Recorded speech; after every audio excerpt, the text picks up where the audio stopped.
ইয়াসমিন, আমি পঞ্চম শ্রেণীর ছাত্রী। আমি হযরত মা খাদিজা সম্পর্কে কিছু বলতে চাই। ভাবুন তো, মক্কার বুকে এমন এক নারী ছিলেন যিনি শুধু ধনী সম্ভ্রান্তিই নন, ছিলেন সততার প্রতীক, ছিলেন সবার কাছে পবিত্রতা। তিনি এমন এক মহিয়সী নারী যিনি প্রথম বিশ্বাস করেছিলেন আল্লাহর শেষ রসুলকে, যিনি প্রথম সাহস দিয়েছিলেন ইসলামকে, যিনি প্রথম কালিমা পড়ে ইসলাম গ্রহণ করেছিলেন, যিনি নিজের সব কিছু বিলিয়ে দিয়েছেন আল্লাহর দ্বীনের জন্য। হ্যাঁ, বলেন তো তিনি কে? কেউ কি বলতে পারবেন?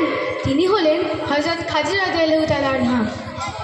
ইসলামের প্রথম নারী, মুসলিম মহানবীর জীবনের প্রথম সাথী ও স্ত্রী।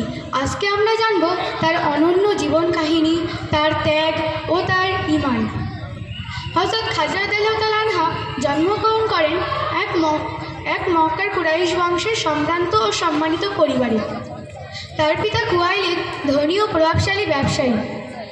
ছোটবেলা থেকেই খাদিজা রাদিয়াল্লাহু তাআলা আনহা সততা, বুদ্ধিমত্তার নৈতিকতায় অনন্য ছিলেন। আসসালামু আলাইকুম।